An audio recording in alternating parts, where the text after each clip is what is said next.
What's up, gamers? This is NGG here with an episode that's all about food. Today we are serving up a delicious episode of games that are all about food. We have 5 games in our list that are just solely based on food and 5 games on our list that are loosely based on food. Let's dig in. The first game we have on the list is BurgerTime Party. Now this game is all about foods. You are making burgers, as the game implies. You are walking along these burgers. So it's not the most healthy way of making burgers. But you are walking along these burgers trying to make the burgers full while you're being chased down by salt shakers and pepper shakers and I think even evil lettuce.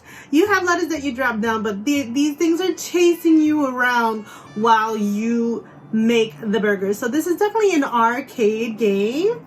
This is based on the old NES game I believe I played as a child. It is super fun and I enjoyed it. I need to get back into it, but yes, BurgerTime Party if you are looking for an arcade type game that's all about food. The next game on our list is Cooking Mama. Now this game is exactly what it implies. You are cooking. So this game's all about cooking. You are learning how to make different ingredients. This game was supposed to be very hard to find, so I definitely picked it up for the collection. I have yet to play it, but the gameplay trailers seem that you are just making meals. You are a mama and you are cooking up some delicious meals. The next game on our list is Little Dragon's Café. So in this game, this is a life simulation game. So you are 2 children who their mother has disappeared for some reason, and you are responsible for taking up the cafe and building it back up. So you are responsible for going outside and gathering ingredients, and while you are doing that, you find a dragon's egg and you hatch it. Now you have to feed your dragon, and whatever you feed him is the color he turns into, more or less. So it is definitely a very cutesy game. I thought it was cute. I need to dig more time into it, but let's find something else we can sink our teeth into. Let's see what our next game is. Our next game is a compilation of 3 games. And so we have Overcooked Special Edition, we have Overcooked 2, and we have Overcooked All You Can Eat. Now these games are all great on couch co-op. Overcooked 2 and All You Can Eat are very multiplayer online. Overcooked 2, you have to play with Overcooked 2 people that are on the same system. And then Overcooked All You Can Eat, you can play that cross-platform with anybody who has Overcooked All You Can Eat. So if you've never played Overcooked All You Can Eat, I would say, if you've never played an Overcooked and you're looking into starting to get into one, it is definitely best to get the Overcooked All You Can Eat edition so you can play with online friends that are cross-platform. Now, a little bit about the game. So in this game, you are definitely playing with a party of up to 4 players, and you are trying to make meals and get them out in time. Things are going to be happening in your kitchen. Every kitchen is different. There's going to be different obstacles facing your way. The game will start off by teaching you how to play, and then it will quickly get insane. So I would never suggest playing this with somebody who you don't think you can get along with, because this takes teamwork to figure out who's going to be in charge of preparing food, who's going to be in charge of sending these orders out, and who's going to be in charge of cleaning, and try not to bump into each other. This is a game that's definitely best played with people and not by yourself. The next game I have for you is Sushi Striker Way of Sushido. Now this game is definitely all about sushi. Sushi is outlawed in this game, and you find like a sushi spirit and you taste sushi for the first time, and all you want to do is eat sushi and figure out why it's outlawed. This is definitely a puzzler type game. This is multiplayer but not online, so this is couch co-op multiplayer if you'd like, but it does have a story-based mode, and I did get into the story-based mode. I finished like maybe 8 or 9 boards. It started getting a little hard. You have to figure out those spirits and what their spirits do, but I really do like it. I've never played this on handheld, and maybe that's my mistake. Maybe the touchscreen would have been better for playing it, but I definitely like Sushi Striker, way Sushido, because you can definitely get cutscenes in the game as well.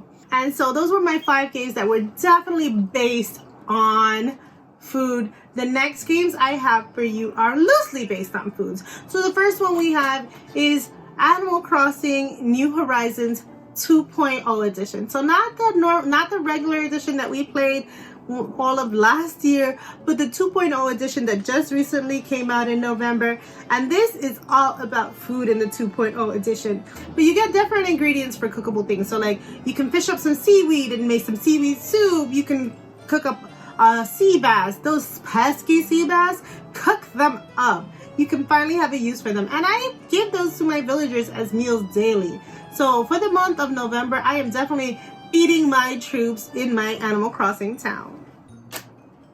The next game I have for you is Pikmin 3 Deluxe. Now this one is definitely has loosely based on food. You are two astronauts who go from your homeland in search of food because your world is starving. So you land on this world and you start trying to collect resources to bring back home to your land, and you are using the Pikmin to dig up fruits and vegetables to take back home to your which you juice on your you juice them on your ship, and you're trying to take them home to your home world. The next game I have for you is Zelda Breath of the Wild. Yes, Zelda Breath of the Wild. You are cooking. I remember taking about all my Animal Crossing amiibo cards and to use them to get food items to make some steaks.